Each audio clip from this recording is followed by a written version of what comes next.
न किस्मत की मार से डरता हूँ न किसी से जलता हूँ। कि न किस्मत की मार से डरता हूँ न किसी से जलता हूँ।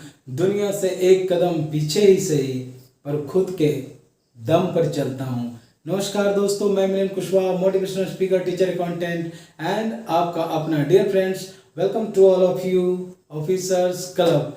माय डियर फ्रेंड्स, आज जो इस सेशन में डिस्कशन होने वाला है वो टॉप 40 जीआरपी बेस्ड क्वेश्चन पर हम लोग डिस्कस करेंगे, जो कि एग्जामिनेशन पॉइंट ऑफ व्यू से काफ़ी ज़्यादा इंपॉर्टेंस रखता है। तो माय डियर फ्रेंड्स, वीडियो में स्टार्ट टू एंड बने रहिए। हालांकि मैं आपको एक बात का इंटीमेट कर दूं कि आज का जो कंटेंट है उसके में जो क्लैरिटी होनी चाहिए वो क्लैरिटी नहीं है, बट ड्यूरिंग डिस्कशन जितने सारे क्वेश्चंस है वो काफ़ी ज़्यादा जो भी उन पर कन्फ्यूजन है वो रिमूव हो जाएगा। हालांकि आपको डिस्क्रिप्शन बॉक्स में पीडीएफ प्रोवाइड कर दिया जाएगा, जहां से भी आप पीडीएफ को डाउनलोड करके अपनी तैयारी को गुड, बेटर एंड बेस्ट बना सकते हैं। माय डियर फ्रेंड्स, तो वीडियो में स्टार्ट टू एंड बने रहिए and don't kill that time and let's begin.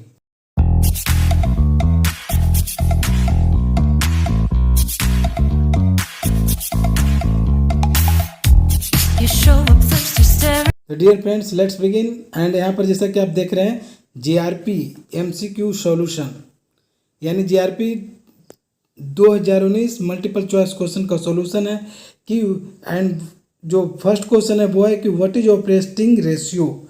Operating ratio क्या है, मीन्स इसका जो फार्मूला होता है ऑपरेटिंग रेशियो का, वो बेसिकली क्या होता है ऑपरेटिंग रेशियो। तो ज़रा गेस कीजिए कि ऑपरेटिंग रेशियो का फार्मूला क्या होता है, यानी ऑपरेटिंग रेशियो इक्वल टू क्या होता है। तो ऑपरेटिंग रेशियो इक्वल टू होता है working expenses by gross earning multiply by 100, यानी right answer is A. Operating ratio means working expense by gross earning into 100 कर देंगे तो ऑपरेटिंग रेशियो निकल जाएगा। Okay, and question number two जो है कि which of the flowing fund is used for replacement of over aged assets, यानी कह रहा है कि which of the flowing fund is use for replacement of over as asset, यानी वैसा कोई एसेट जो कि ओवर एज हो गया है, मीन्स मतलब उसका जो एसेट है वो बहुत दिनों से पड़ा हुआ और उसका रिप्लेसमेंट करना चाहते हैं। तो इसमें जो आपका जो ऑप्शन में जो फंड है, तो कौन से फंड के अंतर्गत उसको रिप्लेसमेंट दिया जाएगा। तो इसका जो राइट आंसर है वो है DRF, depreciation reserve fund. Option B is right answer.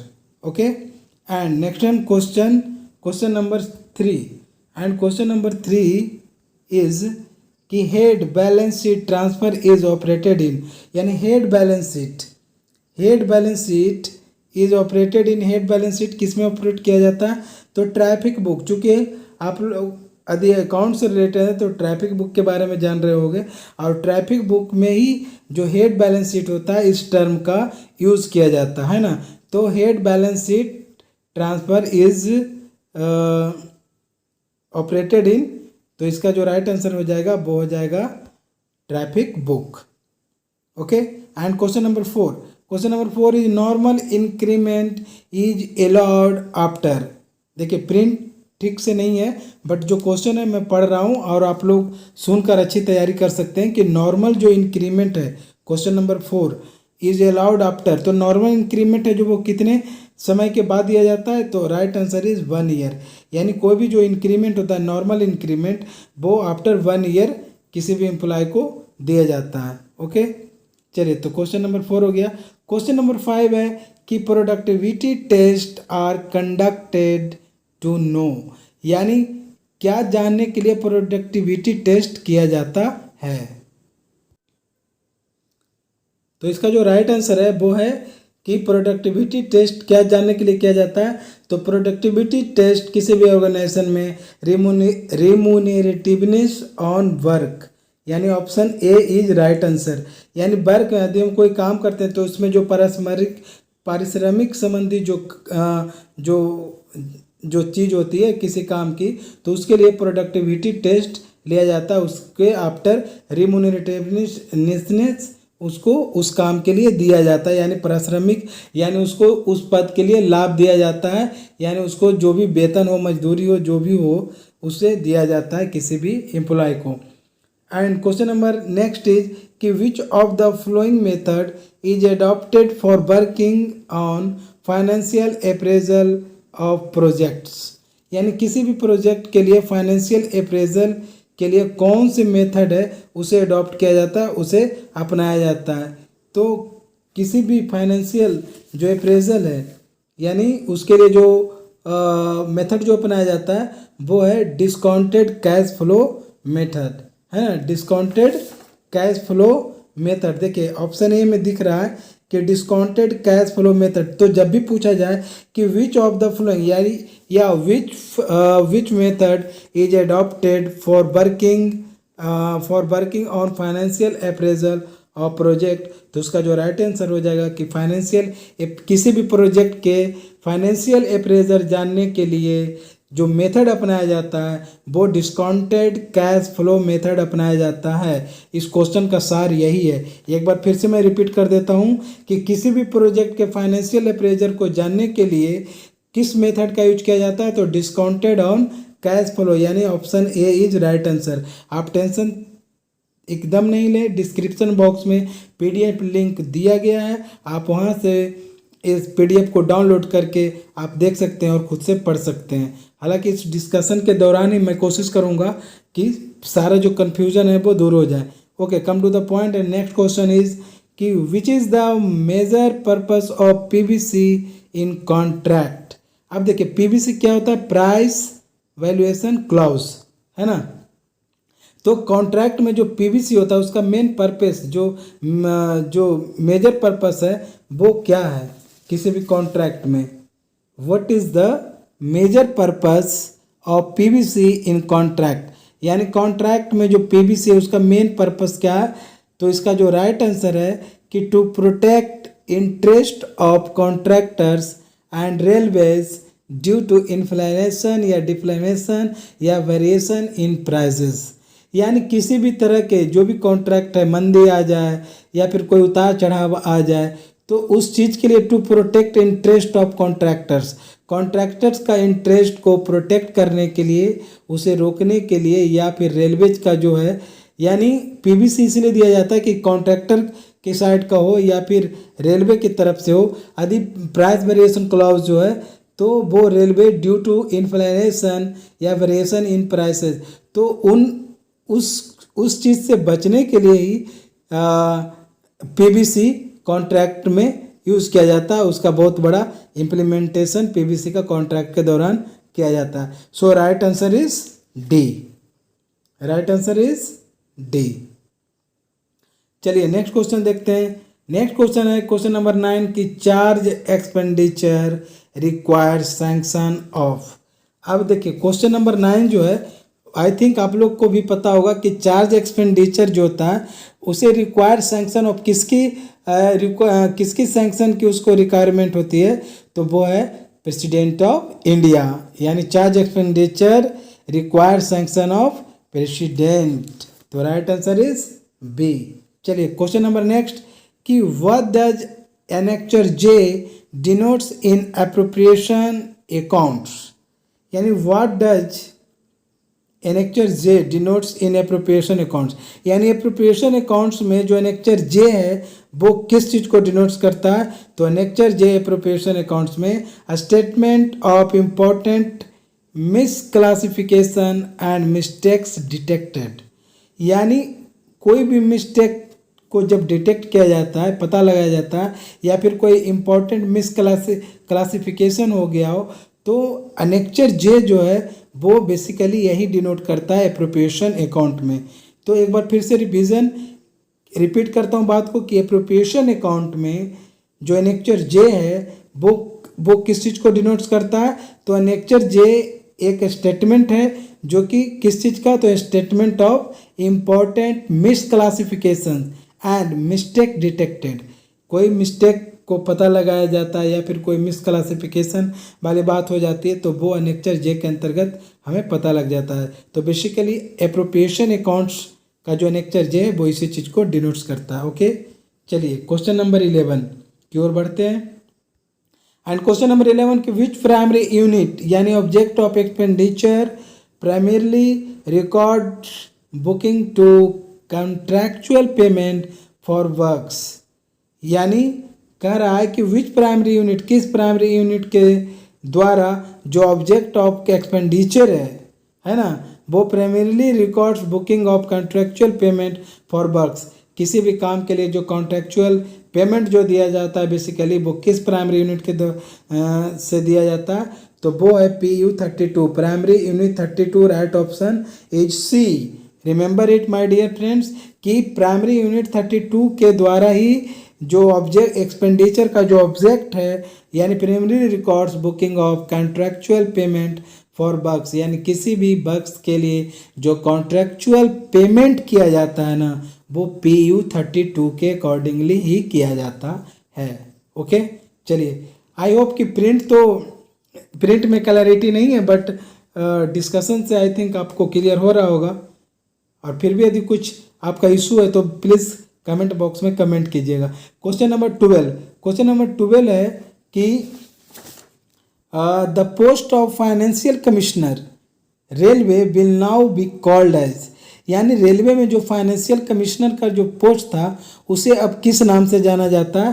तो ये बहुत ही इंपॉर्टेंट क्वेश्चन है माय डियर फ्रेंड्स कि जो the post of financial commissioner railway will now be called as, तो वो है मेंबर फाइनेंस।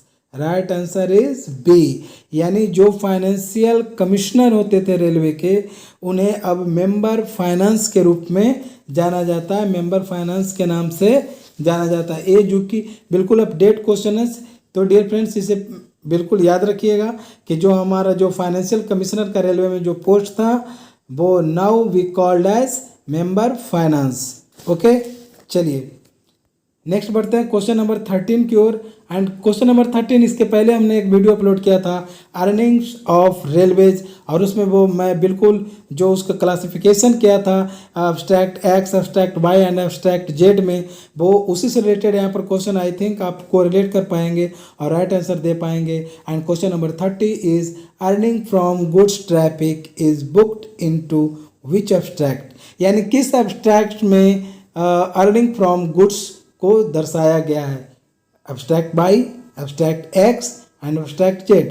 तो I think you know very well abstract Y is right answer. Okay, abstract Y जो है वो गुड्स अर्निंग को डिनोट करता है ना, एंड एब्स्ट्रैक्ट एक्स जो है वो कोचिंग अर्निंग को, एंड जेड जो है वो सैलरी अर्निंग को डिनोट करता है। तो आई होप कि आपको क्लियर हो गया होगा। चलिए क्वेश्चन बढ़ते हैं, क्वेश्चन नंबर 14। इसलिए माय डियर फ्रेंड्स मैं स्पष्ट शुरू में ही किया था कि कंटेंट में क्लैरिटी नहीं है बट वॉइस में क्लैरिटी जरूर है, डिस्कशन में क्लैरिटी जरूर है, और आई थिंक ये बिल्कुल क्लियर होते जा रहा होगा। आपको PDF डाउनलोड करने की नीड भी नहीं पड़ेगी। नेक्स्ट क्वेश्चन है 40 कि charge sheet for major penalty is issued through which standard form. SF जो बोलते हैं ना, SF 11, SF 5, तो ये SF जो है ना यही स्टैंडर्ड फॉर्म है। Okay, S for standard and F for forms. तो कहता है यदि कोई मेजर पेनाल्टी हो तो उसके लिए कौन से फॉर्म स्टैंडर्ड फॉर्म्स का इशू किया जाता है, तो वो है SF 5, यानी कोई मेजर पेनाल्टी देना हो ना किसी को तो SF 5 इशू किया जाता है। चलिए पढ़ते हैं नेक्स्ट क्वेश्चन नंबर की ओर 15।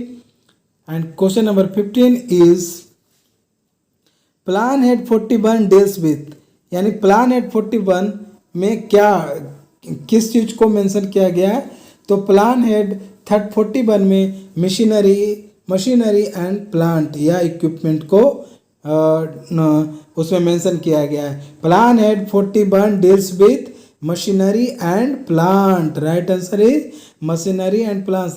And you know very well plan head 42, देखिए 41 में जो है वो मशीनरी एंड प्लांट है, और उसके 1 स्टेप हेड 42 वर्कशॉप है ना, कैरेज एंड वैगन 42 में है, प्लान हेड 42 में। चलिए question number 16, a stock which provide for an emergency in case of default by the supplier and also to take care of excesses in consumption is known as. तो question कहने का sense ये है ना कि stock which provide for an emergency, इतने बड़े question का सार यही है कि stock which provide for an emergency. यदि इमरजेंसी में कोई स्टॉक को प्रोवाइड किया जाता है तो उस स्टॉक को बेसिकली किस नाम से जानते हैं। पूरे क्वेश्चन का सार यही है और इसका जो राइट आंसर है वो है राइट आंसर ऑप्शन बी, यानी बफर स्टॉक। बफर स्टॉक को इमरजेंसी के दौरान प्रोवाइड किया जाता है। ओके, चलिए बढ़ते हैं नेक्स्ट आगे। Question number 17 and question number 17 is कि क्वेश्चन है कि the detailed distribution of budget allotment. देखिए क्वेश्चन आपका बेसिकली यही है कि the detailed distribution of budget allotment है ना, works WRT works machinery and rolling stock program of railway is contained in, यानी द डिटेल इस पूरे क्वेश्चन का जो सार है वो है कि the detail distribution of budget allotment, यानी बजट अलॉटमेंट का जो डिटेल में डिस्ट्रीब्यूशन जो किया जाता है उसे machinery and rolling stock program, ये सब सारे वर्क्स हो गया, machinery and rolling stock program हो गया रेलवे का, तो ये सारा जो है वो किस बुक में कंटेन किया जाता है, किस बुक में इस सब को सम्मानित किया जाता है, यानी क्या बोलता है बजट अलॉटमेंट को। तो इसका जो राइट आंसर है वो है पिंक बुक। पिंक बुक में बजट अलॉटमेंट का जो डिस्ट्रीब्यूशन है उसका डिटेल दिया जाता है, जिसमें कि मशीनरी हो गया, वर्क्स हो गया, रोलिंग स्टॉक प्रोग्राम हो गया रेलवे का, इन सारी बातों का जो मेंशन किया जाता है वो पिंक बुक के अंतर्गत किया जाता है। ओके, चलिए डियर फ्रेंड्स, मैं ऐसा समझ रहा हूँ कि आपको ज़्यादा परेशानी तो नहीं हो रही, हालांकि कुछ तो परेशानी हो रही होगी, बट फिर भी डिस्कशन में आप बने रहिए। चलिए बढ़ते हैं नेक्स्ट क्वेश्चन की ओर। क्वेश्चन नंबर 13 नहीं, क्वेश्चन नंबर जो है वो है 18 एंड क्वेश्चन थोड़ा और इसको जूम कर लेते हैं ताकि सुविधा हो। चलिए question number 18, the term debtor means क्या है, तो a person who owes something to the business, यानी वैसे कोई आदमी जो बिजनेस के लिए कोई चीज़ को उधार लेता है, ऋण लेता है, तो दैट इज कॉल्ड डेटर्स। तो right answer is A. And question number 19, number of LAP credited in a calendar year. I hope आपको सभी लोग को पता होगा कि within one calendar year means क्या, calendar year means within 1 year. तो विद इन 1 ईयर LAP हम लोग को कितना दिया जाता है, तो LAP 30, यानी 6 मंथ में 15 और 6 मंथ में 15 तो हो गया 30। तो क्वेश्चन बेसिकली यही है कि number of LAP credited in a calendar year, तो दैट इज 30 डेज। ओके, चलिए क्वेश्चन नंबर 22 की ओर बढ़ते हैं। And all charges for maintenance and repairs after opening of the line for traffic are accounted under head, यानी किस head के अंतर्गत इसे चार्ज किया जाता है। All charges for maintenance and repairs after opening of the line, यानी किसी भी लाइन का जब ओपनिंग हो जाता है तो उसका जो मेंटेनेंस है, रिपेयर्स है ना, तो वो जो अकाउंटेड अंडर हेड किस हेड के अंतर्गत आता है, तो ऑर्डिनरी रेवेन्यू के अंतर्गत आता है। क्वेश्चन नंबर नेक्स्ट आगे बढ़ते हैं कि a station balance sheet is a blanks account of station master. तो ये जो क्वेश्चन है कि a station balance sheet is blanks account of a station master. तो एक ऐसा अकाउंट है, ये स्टेशन बैलेंस शीट जो है वो station balance sheet personal account है, किसका, तो स्टेशन मास्टर का। A station balance sheet is a personal account of a station master. Right answer is B, यानी स्टेशन बैलेंस शीट जो है वो स्टेशन मास्टर का पर्सनल बैलेंस शीट है। ओके, सॉरी पर्सनल अकाउंट है स्टेशन मास्टर का station किसी भी स्टेशन में एक स्टेशन बैलेंस शीट होता है जो कि स्टेशन मास्टर के द्वारा बनाया जाता है, और यह जो स्टेशन बैलेंस शीट है वो स्टेशन मास्टर का पर्सनल अकाउंट होता है। Any doubt, I think no doubt. Question number 22, when is Hindi Diwas celebrated? I hope आपको पता होगा कि जो 14 सितंबर है, 14 सितंबर को हिंदी दिवस के रूप में मनाया जाता है ना। आर्टिकल आपको पता होगा, article 343 article 343 Hindi Diwas celebrated on 14 सितंबर। चलिए बढ़ते हैं नेक्स्ट क्वेश्चन की ओर। एंड क्वेश्चन है कि cash cheque sheet is prepared by. अब देखिए कैश चेक शीट जो है किसी भी स्टेशन में, देखिए यहाँ पर जो लिखा हुआ है वो है cash cheque sheet. Cash cheque sheet, और ये जो कैश चेक शीट है जैसे स्टेशन बैलेंस शीट होता है वैसे ही कैश चेक शीट होता है। और जिस प्रकार से station balance sheet station master के द्वारा बनाया जाता है, सिमिलरली कैश चेक शीट भी स्टेशन मास्टर के द्वारा ही बनाया जाता है, उसके द्वारा ही प्रिपेयर किया जाता है। तो right answer is C. Okay, चलिए देखते हैं next question. And next question is which of the items are objectionable expenditure, है ना। सॉरी, क्वेश्चन है कि which of the items are objectionable expenditure, यानी ऑब्जेक्शनेबल यानी ऑब्जेक्शन की हो। तो इसका जो राइट आंसर है कि एक्सेस ओवर सैंक्शनल एस्टिमेट, या बांट ऑफ सैंक्शन एप्रोप्रिएशन, या बांट ऑफ सैंक्शन एस्टिमेट। देखिए इसका जो राइट आंसर है वो थोड़ा डिस्प्यूटेड है। चलिए इसको छोड़ देते हैं, इसे छोड़कर हम लोग आगे बढ़ते हैं, ये डिस्प्यूटेड क्वेश्चन है।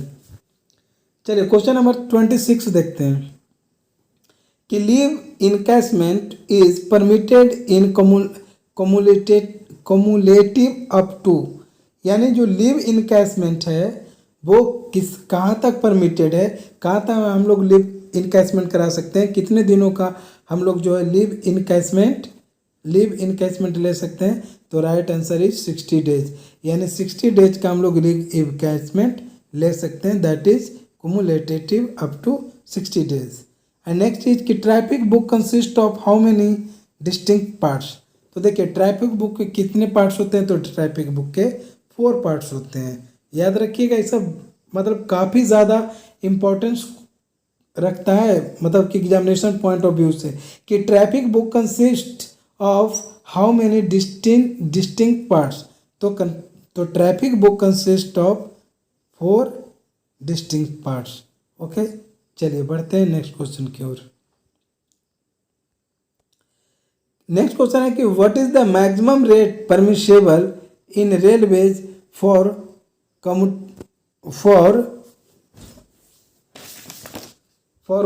Commutation of pension.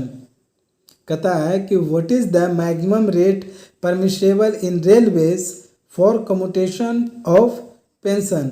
तो कहता है कि मैक्सिमम जो परमिशेबल रेट है ना रेलवे में कम्यूटेशन ऑफ पेंशन के लिए, तो वो है 40%। 40% से ज़्यादा एक्सीड मतलब परमिशेबल है ही नहीं, यानी कि पूछता है कि what is the maximum rate permissible, तो 40% rate permissible in railways for commutation of pension. तो right answer is 40%। And question number next देखते हैं इधर, ये जो लिखा हुआ है क्वेश्चन नंबर नेक्स्ट कि a standing advance of a fixed sum of money to meet PT office expenses is. तो इसको बोलते हैं इम्प्रेस्ड, अदायगी। और पीटी में क्या होता है, खुदरा वगैरह जो खर्च होता है ना, उसे बोलते हैं। तो ये क्या हो जाएगा, ये हो जाएगा impressed. Once again, a standing advance of a fixed sum of money to meet PT office expenses is impressed. इसको क्या बोलते हैं, इम्प्रेस्ड बोलते हैं। चलिए क्वेश्चन नंबर नेक्स्ट देखा जाए कि the process of collecting, evaluating, analysing and booking of charges for works done in workshop is revived through. अब देखिए इस पूरे क्वेश्चन को यदि समझ में नहीं आ रहा तो मैं इसका सार बताता हूँ। जहाँ पर देख रहे हैं कि ये जो अंडरलाइन किया गया है, मेन क्वेश्चन का सार यही है कि booking of charges for works done in workshop is reviewed through workshop manufacture suspense account, जिसको कि WMS के रूप में भी जानते हैं, वर्कशॉप मैन्युफैक्चर सस्पेंस अकाउंट। तो ये जो वर्कशॉप मैन्युफैक्चर सस्पेंस अकाउंट है वो बेसिकली यही प्रोसेस है, यानी जो कलेक्टिंग का, वैल्यूएटिंग का, एनालाइजिंग का या बुकिंग का ऑफ चार्जेज, यानी चार्जेज के जितने सारे प्रोसेस है कलेक्टिंग का for works done in workshop. Workshop के अंतर्गत जो भी वर्क्स होता है उस वर्क्स के लिए जो चार्जेज कलेक्ट किया जाता है या वैल्यूएट किया जाता है या एनालाइज किया जाता है वो वर्कशॉप मैन्युफैक्चर सस्पेंस अकाउंट के थ्रू ही रिव्यू किया जाता है। ओके, तो right answer is A, workshop manufacture suspense account. And next question is 32 कि परफॉर्मा ऑन कॉस्ट, जिसको बोला जाता है POC, proforma on cost is also known as. तो एक्चुअली में परफॉर्मा ऑन जो कॉस्ट है उसे एडमिनिस्ट्रेटिव ऑन कॉस्ट भी बोला जाता है, क्योंकि ये जो परफॉर्मा ऑन कॉस्ट है वो आफ्टर एडमिनिस्ट्रेटिव अप्रूवल के बाद ही वो काम आगे बढ़ सकता है, यानी उसमें जो एडमिनिस्ट्रेटिव अप्रूवल जो होता है वो उसमें नेसेसरी होता है। इसलिए परफॉर्मा ऑन कॉस्ट को, POC को एडमिनिस्ट्रेटिव ऑन कॉस्ट AOC के रूप में भी जाना जाता है। So it's right answer is administrative on cost C। तो डियर फ्रेंड्स याद रखिएगा कि परफॉर्मा ऑन कॉस्ट का एक और रूप में जाना जाता है और वो है administrative on cost. Question number 33 देखते हैं कि maximum how many financial upgradation benefits are normally allowed under MSCP, यानी MSCP के अंतर्गत जो मैक्सिमम फाइनेंशियल अपग्रेडेशन का जो बेनिफिट मिलता है किसी भी एम्प्लॉय को वो कितना है, तो वो है नंबर ऑफ C, 3 MSC ही अलाउ है। एंड नेक्स्ट क्वेश्चन, आगे बढ़ते हैं नेक्स्ट क्वेश्चन की ओर। एंड नेक्स्ट क्वेश्चन इज कि the document which is the authority for shop to undertake manufacture of component is. तो देखिए किसी भी वर्कशॉप में जो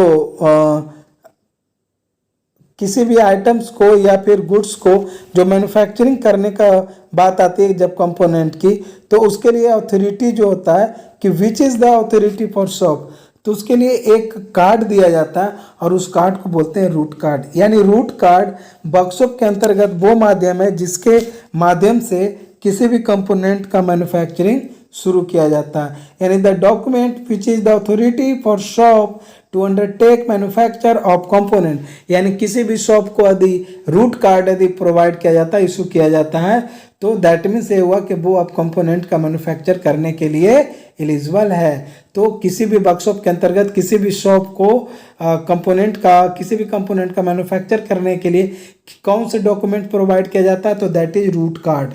ओके, एंड क्वेश्चन नंबर 36 कि for approval of AAC of A, B and C category items, weighting of headquarter finance is required only for, तो इसका जो राइट आंसर है A कैटेगरी है ना। तो डियर फ्रेंड्स यहाँ पर देख रहे हैं कि फॉर अप्रूवल ऑफ AAC, अब देखिए AAC क्या है, तो